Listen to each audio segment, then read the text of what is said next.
Hello everyone, cooking with mom চ্যানেলে আপনাদের সকলকে স্বাগত জানাই। এই সময় ফুলকপির দামটা এখন একটু কমেছে, তাই এই রান্নাটা অবশ্যই ট্রাই করতে পারেন। একঘেয়েমি ফুলকপি তরকারির থেকে দারুণ লাগবে এই দুধ ফুলকপি রান্নাটা।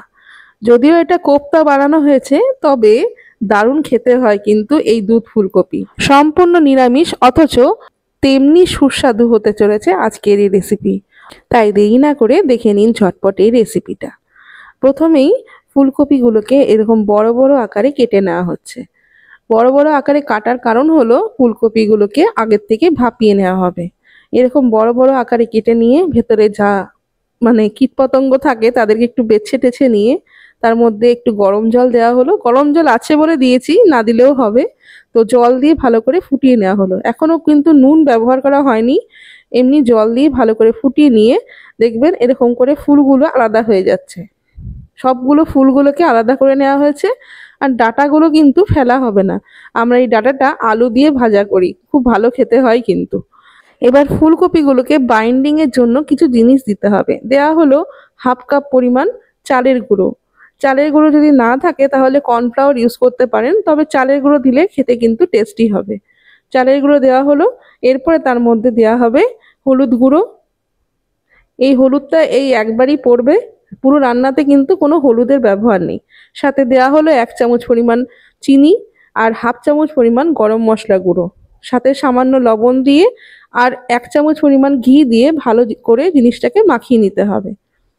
আপনাদের যদি মনে হচ্ছে বাইন্ডিং এ অসুবিধা হচ্ছে তাহলে চালের গুঁড়ো আরেকটু অ্যাড করতে পারেন, কিন্তু মনে রাখবেন যখন মাখাচ্ছেন তখন যেন মাখানোটা খুব এঁটো এঁটো টাইপের হয়, মানে খুব নরম যাতে না হয়। তাহলে কিন্তু তেলে দেওয়ার পরে হয়তো ভেঙে যেতে পারে, কারণ ফুলকপিটা পুরোপুরি সেদ্ধ নয়, ফুলগুলো আলগা রয়েছে, তো তার কারণে কি হয় যে তেলে দেওয়ার পর হয়তো ভেঙে যেতে পারে।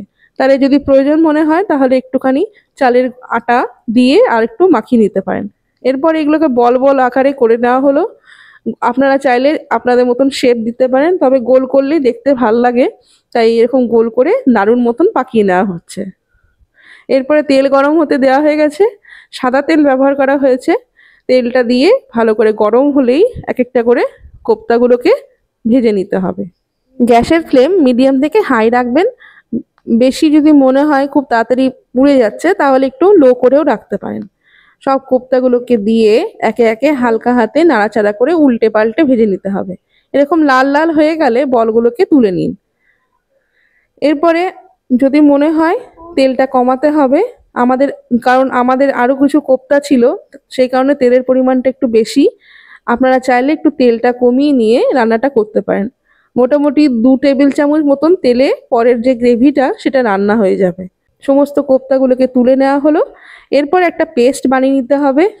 আদা আর জিরেটাকে আলাদা করে বেটে নেওয়া হয়েছে, আর সাথে কাজু বাদাম আর চারমগজটাকে আলাদা করে বাটা হবে। দেখুন, এরকম কাজু বাদাম আর চারমগজের পেস্ট বানানো হয়ে গেছে। এরপরে জিরে ফোড়ন দিয়ে তার মধ্যে একটা শুকনো লঙ্কা ফোড়ন দেওয়া হলো, আর সাথে দেওয়া হলো কিছু গরম মশলা। গরম মশলা বলতে গেলে 2 এলাচ, 3টে লবঙ্গ আর একটা দারচিনি।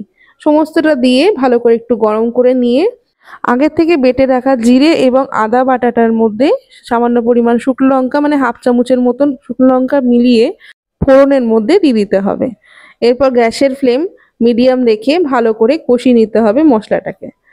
ভালো করে মশলা কষানো দরকার, জিরের গন্ধ যাতে চলে যায় সেই অবধি ভালো করে এটাকে কষিয়ে নিতে হবে আর কি।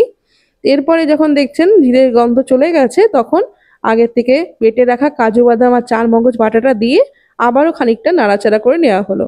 গ্যাসের ফ্লেম একদম লো রাখবেন, কারণ কাজু বাদাম দেওয়ার পর যদি হাই ফ্লেমে রাখেন তাহলে হয়তো ফেটে যাবে। এরপরে কিছুক্ষণ কষানোর পরেই হাফ কাপ থেকে 1 কাপ পরিমাণ দুধ এতে অ্যাড করে দেওয়া হলো। দুধটা দিয়ে আবারও খানিকক্ষণ নাড়িয়ে দেবেন। এরপরে কিছু জল অ্যাড করা হলো। জলটা দেওয়ার একটাই কারণ, কারণ কোপ্তাগুলো এই দুধটা শোক করে নিয়ে কিছুই তাহলে তাদের মধ্যে গ্রেভি ঢুকবে না, এই কারণে একটু জল অ্যাড করে দেওয়া হলো। এরপরে আগের থেকে ভেজে রাখা কোপ্তাগুলোকে দিয়ে দেওয়া হলো। দিয়ে এবার হালকা হাতে এগুলোকে নাড়াচাড়া করে সমস্ত গ্রেভির সাথে কোপ্তাগুলোকে মিলিয়ে নিতে হবে।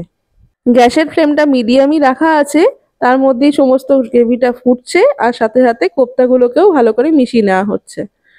রান্নাটা প্রায় শেষের দিকে। এরপরে যখন দেখবেন ভালো করে কোপ্তার সাথে মোটামুটি গ্রেভিটা মিশে গেছে, মোটামুটি 2 থেকে 3 মিনিট পরেই 1 চামচ পরিমাণ ঘি আর হাফ চামচ পরিমাণ গরম মশলা ছড়িয়ে দিয়ে গরম গরম পরিবেশন করুন এই ফুলকপির বা দুধ ফুলকপির কোপ্তা। দারুণ খেতে হয় ভাত বা রুটি বা পোলাওয়ের সাথে, মানে নিরামিষ দিনে তো এটা ভালো লাগবেই লাগবে। আর যারা নিরামিষ খেতে ভালোবাসেন তাদের কাছে তো এটা অমৃতের স্বাদ, আমি একদম গ্যারান্টি সহকারে বলতে পারি। এর আগেও আমি দুধ পটলের রেসিপি শেয়ার করেছিলাম, সেই রেসিপিটা সবার আপনাদের ভালো লেগেছিল, তাই সেই কায়দায় এই ফুলকপির কোপ্তাটাকে করা হলো। আশা করি আপনাদের ভালো লাগবে। আমরাও আজকে খেলাম, সত্যি ভালো হয়েছিল খেতে। অবশ্যই ট্রাই করবেন, ভালো লাগলে আমাকে লাইক কমেন্টের মাধ্যমে জানাতে ভুলবেন না। আর আপনাদের অজস্র ভালোবাসা পেয়ে আমি সত্যি আপ্লুত, আমরা ধন্য যে আপনারা আমাদের রান্নাগুলোকে ভালোবাসছেন। দেখুন কত সুন্দর এক একটা করে বল হয়েছে, রসের টইটুম্বর। আর দেখুন কত সুন্দর লেয়ারিং হয়েছে ফুলকপিগুলোর, কাটার পর বুঝতে পারবেন। আজকের রান্না তবে এতটুকুই, ফিরে আসবো নতুন রান্না নিয়ে। ভালো থাকবেন, সুস্থ থাকবেন, টাটা।